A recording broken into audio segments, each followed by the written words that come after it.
Salut à tous, on se retrouve aujourd'hui pour une vidéo d'un nouveau genre sur la chaîne. Aujourd'hui je voudrais vous parler d'un sujet qui peut fâcher certains, c'est-à-dire le poids de nos chevaux, et plus particulièrement en vous prenant comme exemple Shaman, puisque son poids me pose problème à l'heure actuelle. Je le dis depuis un moment maintenant, mais Shaman, effectivement, elle est trop grosse. C'est quelque chose qu'on répète depuis son plus jeune âge.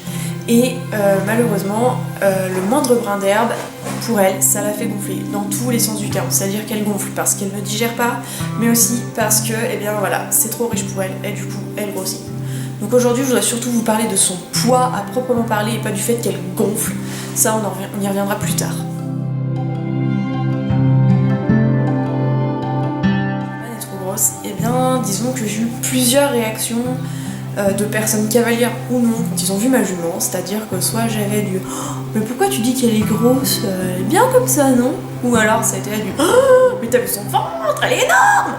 Donc bref, j'ai eu tout le panel de réactions possibles et imaginables à ce sujet-là. Sauf que quand je discutais avec les gens derrière, je me suis aperçue qu'il n'y en a pas, très peu on va dire plutôt, qui ne regardent pas forcément au bon endroit. Beaucoup de monde se focalise uniquement sur la largeur du ventre du cheval. Sauf que, comme je l'ai dit, Shaman c'est une jument qui digère mal. Donc du coup, elle gonfle. Donc c'est pas parce qu'elle a un gros ventre que forcément elle est trop grosse. Elle peut simplement avoir le ventre gonflé d'air. C'est pour ça que pour moi ce repère-là, il est pas forcément fiable. Parce que effectivement, j'ai une jument qui est grasse, très grasse. Mais c'est pas à cette largeur de ventre que je me réfère. Pour savoir si un cheval est vraiment gras, il y a des zones qu'on peut regarder. Et ces zones-là, c'est des zones qu'on va appeler des zones de stockage de graisse. Et elles se trouvent particulièrement au niveau du garrot, au niveau de l'encolure, au niveau des épaules, au niveau du dos, des côtes et de la croupe. Et pour certaines juments aussi, des mamelles. Ça, c'est le point un peu plus critique. Ce que je vous propose maintenant, c'est d'observer donc les 6 zones principales, puisque les mamelles, heureusement Shaman, j'ai pas à vous les montrer, ça va bien de ce côté-là. Mais voilà, je vais vous montrer maintenant sur Shaman ce que ça donne réellement pour que vous vous rendiez compte du fait que oui, la jument est grosse. Donc voilà Shaman en vue de profil. Déjà là, on peut voir toutes les zones de stockage où le gras est déjà bien accumulé.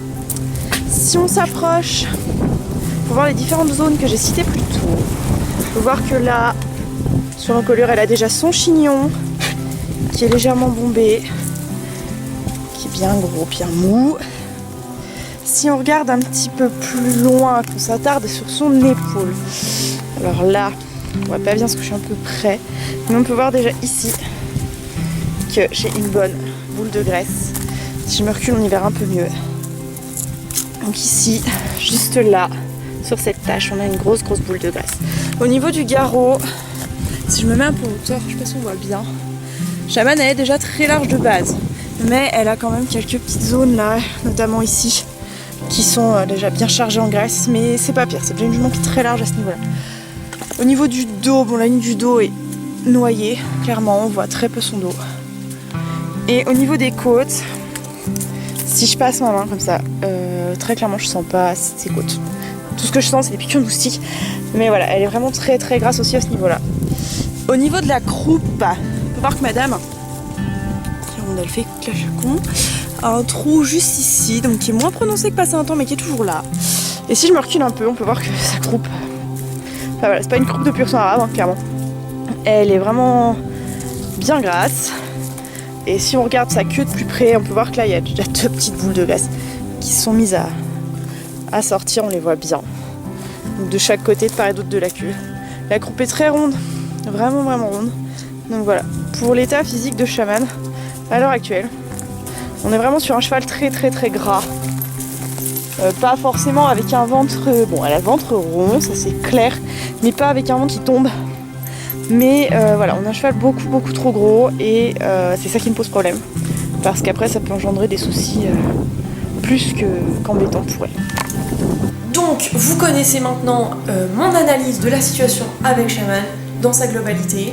J'espère pouvoir vous faire un petit bilan de son évolution dans quelques temps. Je promets pas dans la semaine à venir, je promets pas tout de suite, mais en tout cas d'ici peut-être 3 mois, peut-être que vous aurez une nouvelle vidéo dans cette série-là qui vous permettra de voir l'évolution du poids de ma jument. Et si effectivement évolution il y a dans le sens positif du terme, j'essaierai de, pourquoi pas, vous donner des petites pistes que moi j'ai utilisées pour le travail des mesurements. Qu'est-ce qui a fait que, en tout cas ce que je pense. À savoir que tout ce qu'il y a dans cette vidéo, ce sont mes observations personnelles et que je peux tout à fait me tromper. Donc si vous remarquez des choses qui ne vont pas ou que j'aurais simplement oublié de dire des choses, eh bien n'hésitez pas à m'en faire part. J'espère que cette vidéo vous aidera à voir un peu plus clair quant à l'estimation de l'état des masses graisseuses de votre cheval. Parce qu'on a bien souvent des cavaliers qui n'ont pas réellement en tête l'état physique de leur cheval. On se rend pas forcément compte quand on est tous les jours devant le nez que, eh ben ouais, effectivement, il y a du gras. Ouais, effectivement, il est trop gros. Mais voilà, j'espère que cette vidéo vous aura donné des pistes pour vous pouvoir regarder un peu toutes les zones que j'ai citées et vous dire, bah non, là ça va pas, il est trop gros de ce côté, là il y a un truc qui cloche, etc. etc. Peut-être que vous, ça vous permettra aussi d'avancer, de changer votre méthode de travail, de demander un petit peu plus ou un peu moins, de réguler au niveau alimentaire également. Voilà, c'est ce but-là dans cette vidéo. Il ne me reste plus qu'à vous dire à tout bientôt dans une nouvelle vidéo. Et comme j'ai dit précédemment, n'hésitez pas à me donner vos avis en commentaire, ça me fera très plaisir. Et maintenant, je vous dis salut!